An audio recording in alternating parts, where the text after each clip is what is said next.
Hi. இன்றைக்கி நம்ம பேச போகிற நாவல் வந்து இறைவன் கொடுத்த வரம்.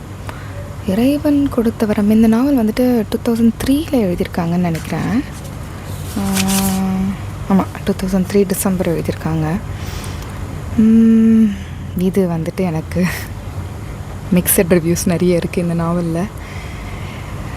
லைக் எழுதின விதம் செம மாதம் எழுதியிருக்காங்க, வேறு லெவலில் எழுதியிருக்காங்க அஃப்கோர்ஸ். ஆனால் இந்த நாவலில் தான் ரியாலிட்டியாக எழுதுகிற மாதிரி இருக்குது. ஏன்னா ஹீரோனா எப்போவுமே நல்லவன் தான், மாசாக இருப்பாப்புல, எப்போவும் வந்துட்டு செம கிளாஸாக நடந்துக்குவாப்புல அப்படின்னு நம்ம நினைப்போம். ஆனால் இந்த நாவலில் வந்துட்டு கொஞ்சம் இல்லை, நிறையவே வந்துட்டு தலைவர் ரொம்ப மோசமாக நடந்துக்கிற கேரக்டர். நம்மளுக்கு லைக் படிக்கும்போது வரும் பாருங்க ஒரு டென்ஷனு, வரும் பாருங்க ஒரு கோவம், இவன்லாம் வந்துட்டு என்ன ஒரு ஹீரோ அப்படின்னு தோணும். ரியாலிட்டிலையும் அப்படி தானே, எல்லாருமே வந்து அப்போல்லாம் வந்துட்டு ஏதாவது கோவம் வந்தா டென்ஷனாக எல்லாரும் ரமணிச்சந்திரன் ஹீரோ ஆகிட முடியுமா அப்படின்னு நான் நினப்பேன். ஆனால் இந்த நாவல் படித்தப்புறம் கடவுளே, இந்த மாதிரி ஹீரோவெல்லாம் வந்துட்டு இந்த மாதிரியெல்லாம் இருக்கக்கூடாது கேரக்டர் அப்படின்னு தோன்ற அளவுக்கு இருக்கும் ஹீரோடைய கேரக்டர். சரி, ஓகே, ஸ்டார்ட் பண்ணுவோமா? ஹீரோ பேர் கிருபாகரன்றவர். இவர் எப்படின்னா, இவர் வந்துட்டு ரொம்ப ஒரு லைக் ஒரு நல்ல ஒரு வேலை செய்கிற ஒரு நார்மல் ஒரு மனுஷன். He'll be like going to job, அவர் வேலையை அவர் பார்த்துக்கிட்டே அப்படி இப்படின்னு இருப்பார். இவருக்கு ஒரு லவர் இருக்கும். ஐ மீன் இந்த காலத்து பாஷையில் சொல்லணுன்னா கேர்ள் ஃப்ரெண்ட் இருக்கும், சுபி அப்படின்னு சொல்லிட்டு. ஸோ இவங்க ஒரு பக்கம் போயிட்டுருக்கோம். இவருக்கு ஒரு அப்பா தான் இருக்க முடியும், சாரி, இவருக்கு அப்பா இருப்பார்.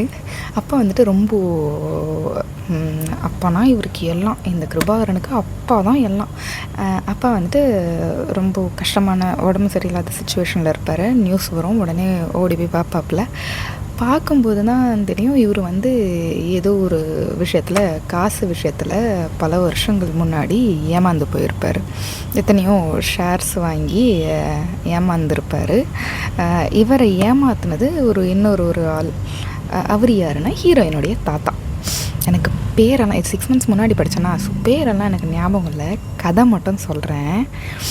ஹீரோயினுடைய தாத்தா அவர் எப்படின்னா, அவர் வந்துட்டு செம்மையான எப்படி பிணம் தின்னி கழுகு மாதிரி பணம்னா அவ்வளோ இது. லைக் ஹீஸ் லைக் ஏமாறுறவன் இருக்கிற வரையும் ஏமாத்துறவன் இருப்பான் அப்படின்ற மாதிரி. இது லைக் ஏமாத்துறதுக்குன்னே அப்படி அந்த மாதிரி ஒரு மனுஷன்.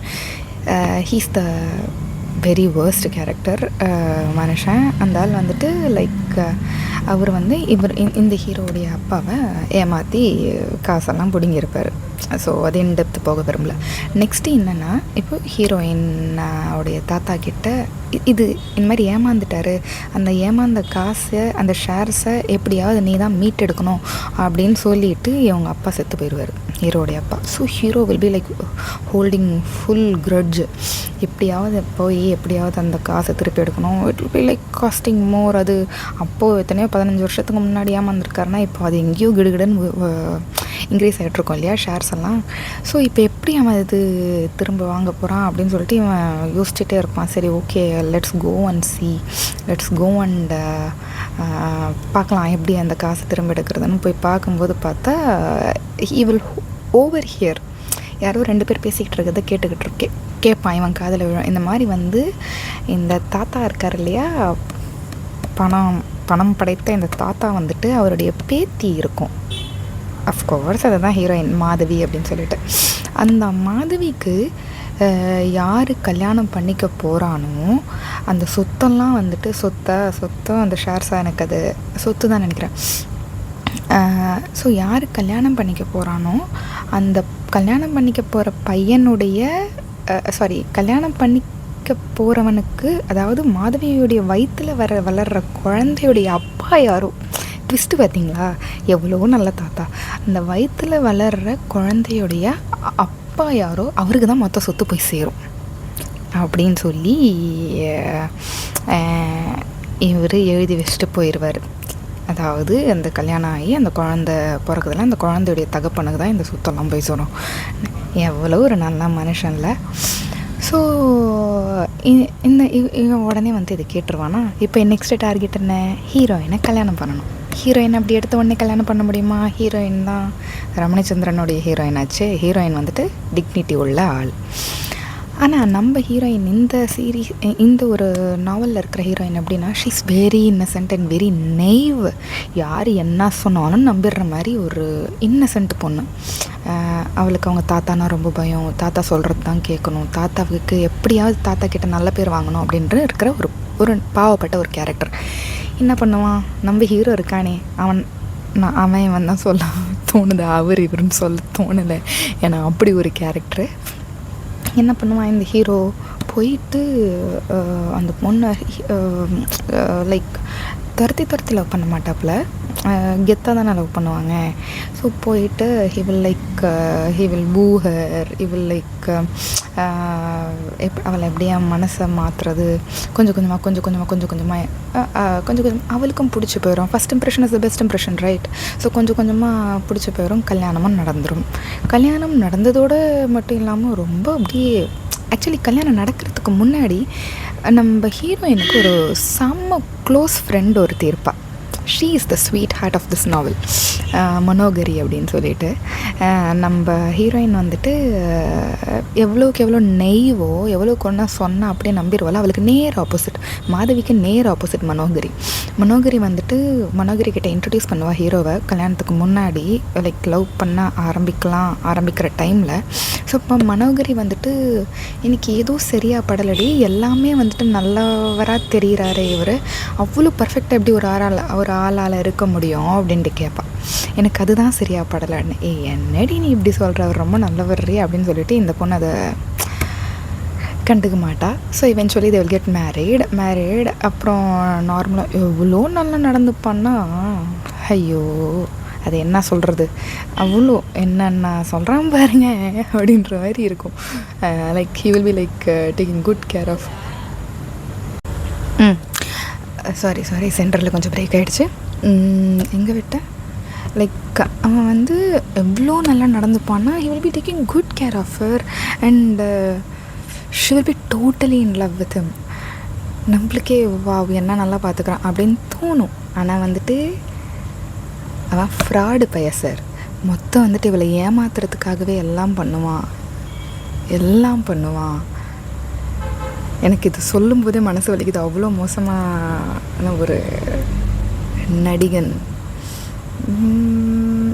ஆனால் என்ன, அவள் முன்னாடி அவகிட்ட நடிக்க முடியுமா? ஸோ ஏன்னா அவள் ஒரு பால் மாதிரி, ஒரு வெள்ளையான அவ்வளோ ஒரு வெள்ளை மனசு இருக்கிற ஒரு பொண்ணு. ஸோ எவென்ச்சுவலி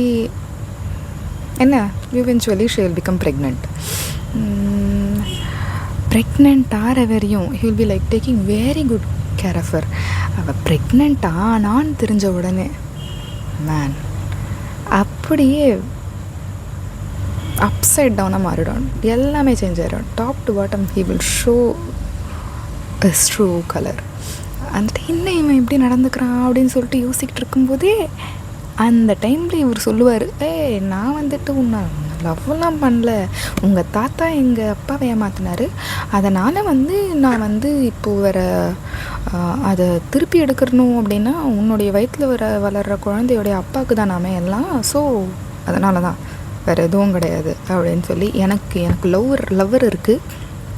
அவங்கள பற்றி சொல்லலையே, இந்த கிரேட் சுபி, அவங்கள மாதிரி ஒரு உன்னதமான கேரக்டர் நம்ம பார்க்கவே முடியாதுங்க லைஃப்பில். ஏன்னா இவன் ஃபஸ்ட்டு கல்யாணம் பண்ணிக்கலாம் அந்த பொண்ணுக்கிட்ட சொல்லும்போது, சுபி கிட்ட சொல்லும்போது கிருபாகரன், அது ஐயோ இல்லை எனக்கு வேலை இருக்குது, அது இருக்குது, இது இருக்குன்னு எஸ்கேப் ஆகிட்டுருக்கோம். ஃபலம் மாதிரி எஸ்கேப் ஆகிட்ருக்கோம். ஆனால் இவனுக்கு இந்த மாதிரி சொத்து வரப்போகுது, ப்ரமோஷன் சம்திங் வரும், ஏதோ சம்திங் இருக்கும், வரப்போகுதுன்னு தெரிஞ்ச உடனே அப்படியே பப்ளிக்குன்னு கூட பார்க்காம she will just throw upon himself, she will just throw her upon him, hug பண்ணிவிட்டு கிஸ் பண்ணுறது, இந்த மாதிரி வேலைலாம் வந்துட்டு ஷி வில் டூ எவென்ச்சுவலி சுபி. இவன் வந்து இல்லை இரு நம்ம கல்யாணம் பண்ணிக்கலாம் அப்படின்னு சொல்லிட்டு இருக்கிற ஒரு நல்லவன், சுபிக்கு நல்லவன். லைக் கல்யாணம் பண்ணிக்கலாம் அப்படின்னு சொல்லும்போது ஷி வில் பி லைக் ஜகா வாங்கிட்டே இருப்பாள், முடியாதுன்னு சொல்லிக்கிட்டு இருப்பாள். ஆனால் இவனுக்கு இந்த பொண்ணு விஷயம், இப்போ இந்த ஒரு விஷயம், தாத்தா வந்து அவளுடைய தாத்தா இந்த மாதிரி அவங்க அப்பாவை ஏமாத்துனது, அந்த விஷயம் சொன்ன உடனே ஹீரோவுக்கு கூட இந்த யோசனை வந்திருக்காது.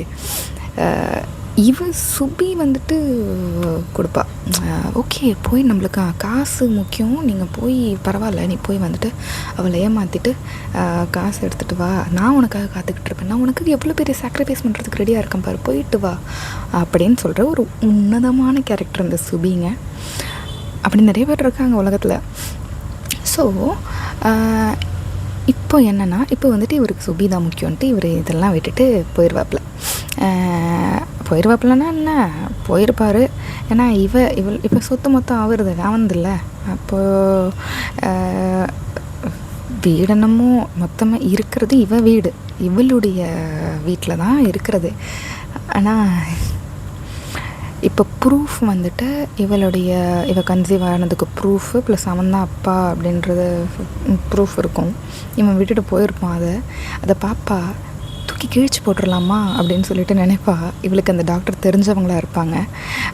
அந்த டாக்டர்கிட்ட ஃபோன் பண்ணி எல்லாத்தையும் சொல்லிடலாமான்னு கூட நினைப்பா. அப்புறம் எதுக்கு அப்படின்னு சொல்லிட்டு she'll be like wow, she'll be ஒரு லெட்டர் எழுதிட்டு வீட்டை விட்டு கிளம்பிடுவாள். அந்த லெட்டரை படிக்கிறேன் கேளுங்க. இந்த டாக்டர் எனக்கு தெரிந்தவர்கள், விவரம் சொன்னால் எனக்காக எதுவும் செய்யக்கூடியவர்கள். இந்த ஃபைலையும் கூடவே கருவையும் அழித்து விட்டால் அப்புறம் எதை எப்படி நிரூபித்து உங்கள் தந்தையுடையதாக நீங்கள் சொல்லும் பங்குகளை கைப்பற்றுவீர்கள்? உங்களால் ஒன்றும் முடியாதபடி செய்துவிட வேண்டும் என்று எண்ணினேன்.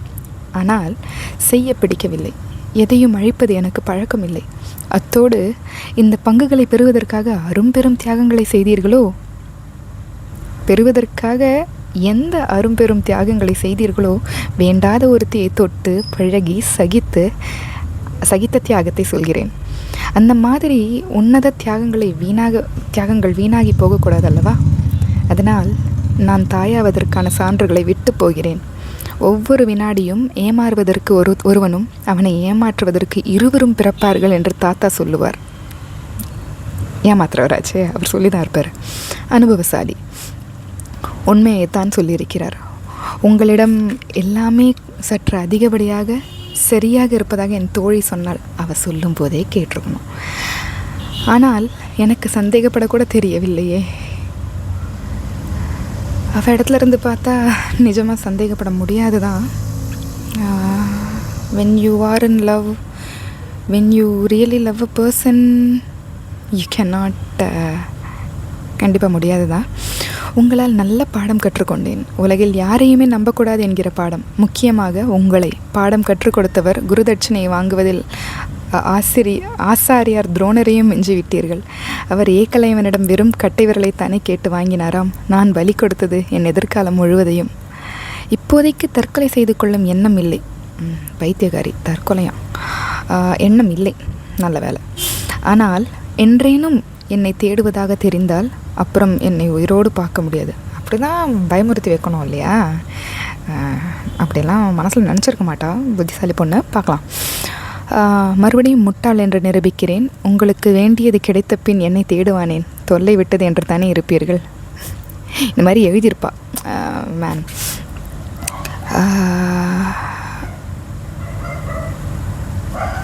ஸோ இது வந்துட்டு இந்த நாவல் படிக்கும்போது எவ்வளோ எமோஷ்னல் ஆனேன்னா நான் அவ்வளோ பாவமாக இருந்துச்சு எனக்கு அந்த பொண்ணை பார்க்கும்போது. ஏன்னா whenever I read a novel I place my self in their shoes. முக்கியமாக அந்த ஹீரோயின் ஷூஸ்க்குள்ளே, லைக் ஹீரோயின் கதாபாத்திரத்துக்குள்ளே, ஹீரோ கதாபாத்திரத்துக்குள்ளே போய் பார்க்கும்போது தான் எவ்வளோ கஷ்டமாக ஃபீல் பண்ணியிருப்பாங்கல்ல இவங்க அப்படின்னு தோணும். லைக் இந்த ஹீரோயின் வந்துட்டு பாவமாக இருந்துச்சு. ஆனால் இப்படியே பாவமாக இருந்தால் எங்கேருந்து லைஃப்பில் உருப்படுறது? இப்படியெல்லாம் இருந்தால் இந்த விஜய் படத்தில் நம்ம அது என்ன பண்ணோம், ஐயோ தெரியும் நினைக்கிறேன், தெரியல, இந்த மாதிரி சொல்லுவானே, பார்க்குறது குழந்த மாதிரி இருக்க வாரி துணுட்டு போயிடுவாங்க அப்படின்னு சம்திங் ஒரு டைலாக் வரல, அந்த மாதிரி பண்ணிடுவாங்க. லைஃப் மொத்தம் எல்லாருமே நம்மளை முடிச்சு விட்டுருவாங்க. So that is not how it is.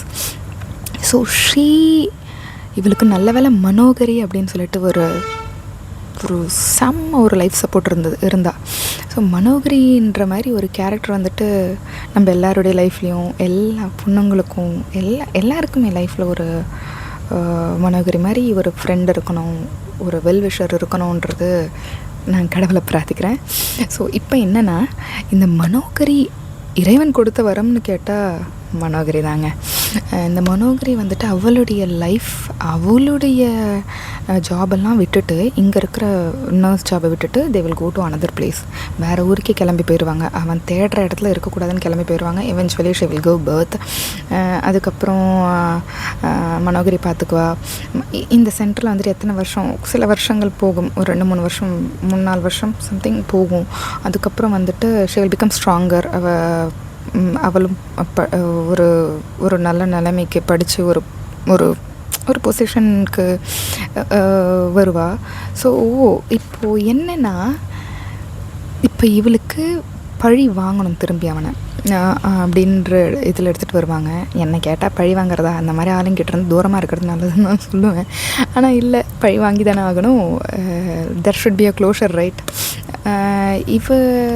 வந்து இவளுக்கு தெரிஞ்ச ஒருத்தவங்க, ஒரு ஃபேமிலி இவளுக்கு ஹெல்ப் பண்ணுவாங்க. இவளை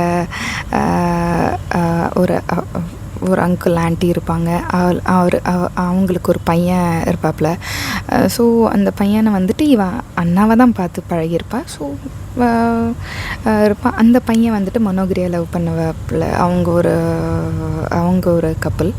ஸோ இப்படி போயிட்டுருக்கோம். இவளை எம்பவர் பண்ணுவாங்க, ஸ்ட்ராங் ஆக்குவாங்க. இவள் இப்படியே இருந்தால் எப்படி, ஷி ஷுட் பி ஸ்ட்ராங்கர், குழந்த இருக்குது, so she should be stronger அப்படின்னு சொல்லிட்டு எம்பவர் பண்ணுவாங்க. ஸோ இவங்களுக்கு இப்போது இந்த குழந்தையோட குழந்தைய கூட்டிகிட்டு இவ திரும்பி வரலான்ட்டு பார்த்தா, like they will move the coins together. அவங்களுக்கும் வந்துட்டு ஷேர்ஸ் இருக்கும். ஸோ அதை வச்சு எப்படியாவது காய் நகர்த்தி இவளை மறுபடியும் உள்ளே கொண்டு வரலாம் அப்படின்னு சொல்லிட்டு இவங்க உள்ளே கொண்டு வருவாங்க அந்த கம்பெனிக்குள்ளே. ஸோ இப்போ எல்லாமே she has to face him and he has to face her அப்படின்ற மாதிரி போகும். இன் ரியாலிட்டி இது சாத்தியமா அப்படின்னா எனக்கு தெரியல. ஆனால் அவன் எல்லாத்துக்குமே இந்த ஃபஸ்ட் ஹாஃபில் பண்ண எல்லா கொடுமைக்கும் பின்னாடி ஃபுல் பிராய்ச்சித்தம் he will pay for it. விடாமல் ஆனால் வச்சு செய்வா, செம்மையாக வச்சு செய்வா. ஆனால் சாட்டிஸ்ஃபைங்காக இருந்தது அந்த வச்சு செய்கிற சீன்லாம். அண்ட் இவென்ச்சுவலி ஓகே, லாஸ்ட்டில் மன்னிச்சாகணும் இல்லையா? ஏன்னா அவ்வளோ படுவாப்பில், அவ்வளோ அடி வாங்குவாப்பில் லைஃப்பில் நம்ம தலைவர் கிருபாகரன். ஸோ அடி வாங்கி மிதி வாங்கி அதுக்கப்புறம் லைஃப்பில் இது பண்ணி அப்புறம் ஒரு பாயிண்டில் வந்துட்டு இவனா மாதவியா யாரை காப்பாற்றுறதுன்ற ஒரு சுச்சுவேஷன் வரும். So eventually he will save her and he will முடிஞ்சிருச்சுன்னு நம்ம நினைப்போம் இல்லையா, ஓ மை காட் அப்படின்ட்டு. ஆனால் இல்லை, he will save her and he will show his love for her. அப்புறம் ஒரு பாயிண்டில் மன்னிப்போம் மறப்போம், அதுதானே வாழ்க்கை. எப்போவுமே ரியாலிட்டி கூட மன்னிப்போம் மறப்போம், அப்போ தானே. ஏன்னா யாருமே உலகத்தில் வந்துட்டு இந்த ஃபேண்டசியில் சொல்கிற மாதிரிலாம் ஹீரோஸ் இருக்கிற மாதிரிலாம் வந்துட்டு இருக்க முடியாது இல்லையா? எல்லாருக்கிட்டேயுமே நெகட்டிவிட்டிஸ் இருக்குது.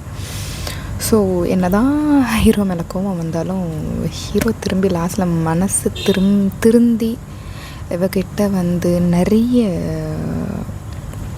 அடிபட்டு மிதிப்பட்டு எல்லாமே அவமானப்பட்டு he will prove her his love for her, his genuinity to her அப்படின்னும்போது ஓகே, அப்படி திருந்தி வந்தா ஏற்றுக்கலாம் தான், ஒன்றும் தப்பு கிடையாது. இருந்தாலும் படித்து பாருங்கள், நல்லா தான் இருந்துச்சு நாவல். இட்ஸ் நாட் லைக் ஒரு சில நாவல் மாதிரி என்னடா இது இவன் திருந்தவே இல்லை, இவனை போய் எப்படி அப்படின்னு சொல்லி அக்செப்ட் பண்ணுறது அப்படின்ற மாதிரி இல்லாமல், திஸ் இஸ் ரிட்டன் இன் 2003. இந்த 2003ன்றதுனால லைக் ஆஃப்டர் 2000s ஹீரோஸ் கொஞ்சம் திருந்துறாங்க. கொஞ்சம் லைக் இன் 70s சில நாவல்ஸ் வந்துட்டு படித்து பார்த்தோம் அப்படின்னா கொஞ்சம் க்ளோஷர் இல்லாத மாதிரி ஃபீல் ஆகும். லைக் எந்த நாவல், வெண்மையில் எத்தனை நிறங்கள், அது படித்து பார்த்தீங்கன்னா தெரியும், லைஃப் கல்யாணமே வேணான்னு நினச்சேன் நான் அந்த நாவல்லாம் படித்து. ஸோ அதில் வந்துட்டு ஹீரோ வந்துட்டு ரொம்ப மோசமாக இருப்பாப்புல கேரக்டரு. ஸோ இது இது இது வந்து இட் இஸ் குட். படித்து பார்த்தா நம்மளுக்கு தெரியும். யூ வில் பி கல்யாணத்துக்கு முன்னாடியே படித்து பார்த்தீங்கன்னா லைக் லைக் கமிட் ஆகிறதுக்கு முன்னாடியே படித்து பார்த்தீங்கன்னா you will get to know the character of humans. இப்படி தான் ஹியூமன் வந்துட்டு there will be like mixture of characters in a single person. நல்லவங்க நம்ம நினச்சவங்க எல்லா டைமும் நல்லவங்களாக இருக்கணுன்ற அவசியம் கிடையாது. சம்டைம்ஸ் மாறுவாங்க. நம்மளுடைய நிலையான அந்த ஒரு யாரை நம்ம மெயினாக நினைக்கிறோம் அப்படின்றது நம்மளுக்கு லைஃப்பில் ரொம்ப முக்கியம். யாரையுமே வந்துட்டு நம்ம இவங்க தான் எல்லாம் அப்படின்னு நினச்சிடக்கூடாது அப்படின்றது என்னுடைய தத்துவம், என்னுடைய லைஃப் கான்செப்டு. ஏன்னா யாராக இருந்தாலும் ஏதோ ஒரு பாயிண்டில் they will fall, they will show there imperfection. ஐயோ நீ என்னை இப்படி பண்ணிட்டிய, இல்லை கொஞ்சம் வந்து எல்லாரையுமே அளவாக அவங்க என்ன தான் வந்துட்டு நம்மளுடைய லவராக இருந்தாலும், நம்மளுடைய ஹஸ்பண்டாக இருந்தாலும், இல்லை பசங்களாக இருந்தால் அவங்களுடைய ஒய்ஃபாக இருந்தாலும், அவங்களையே மொத்தமாக சார்ந்து இருக்கிறது கிடையாது லைஃப். எமோஷ்னலி நான் வந்துட்டு ஃபிசிக்கலியோ ஃபினான்ஷியலியோ அதை நான் சொல்ல வரல. Emotionally your heart has to be attached to something greater. Like இப்போ உங்களுக்கு தியானம் பண்ணுறது பிடிக்குமா, அதில் வந்துட்டு you should be stronger. Like இப்போது உங்களுக்கு வேறு ஏதாவது ஒரு நல்ல விஷயங்கள் பண்ண பிடிக்குமா, இன்னொருத்தவங்க கிட்ட லைக் ஓகே உங்களுக்கு உங்கள் வேலை, உங்களுடைய பேஷன், உங்களுடைய ஹாபீஸ் பிடிக்குமா, ஓகே அதில் வந்துட்டு நிலைவரமா. உங்களுக்கு பக்தி பிடிக்குமா, சாமி பிடிக்குமா, லைக் பாட்டு பிடிக்குமா, ஏதாவது உங்களுக்குன்னு ஒரு பேஷன் வச்சு. அஃப்கோர்ஸ் லவ்ன்றது ரொம்ப முக்கியம்தான். And faithfulness is very important. என்ன தான் ஃபெய்த்ஃபுல்லான ஹஸ்பண்ட் அண்ட் ஒய்ஃப் ரிலேஷன்ஷிப்பாக இருந்தாலுமே ரொம்ப நாகிங்காக நம்ம இருந்தோம், இல்லை அவங்க ரொம்ப நாகிங்காக இருந்தால் அப்படின்னா ஒரு மாதிரி அழுத்து போயிடும், ஒரு மாதிரி டென்ஷன் ஆகும். பட் இவென்ச்சுவலி ஆகும், சண்டைகள் வரும் போகும். லைஃப் ஹேஸ் டு பி ஒரு மாதிரி காரசாரமாக தான் இருக்கும். லைஃப் நேவிகேட் பண்ணி அப்படியே போகிறது தானே life. Let's have that power to navigate through life with the right person. Of course நம்ம யாரோட கமிட் ஆனோமோ, யாரை கல்யாணம் பண்ணிக்கணுமோ அவங்க தான் right person for our life. இல்லைன்னா எல்லாம் நடந்திருக்காது இல்லையா, எல்லாம் வந்துட்டு அமைஞ்சு வந்திருக்காது இல்லையா. So eventually when that right person behaves strongly, we should have the அந்த ஒரு பொறுமை, அந்த ஒரு இது even to them, even they will also put their work if they are the right person. Sometimes wrong-ஆ behave பண்ணும்போது they will also put their efforts. So இதையெல்லாம் மைண்டில் எடுத்துக்கிட்டு என்ன சொல்கிறது, மன்னிப்போம், மறப்போம், நன்றாக வாழ்வோம், அவ்வளோதான். That is what I learned from this novel and hope you all படித்து பாருங்கள். நல்லா தான் இருந்தது. நல்லா இருந்தது.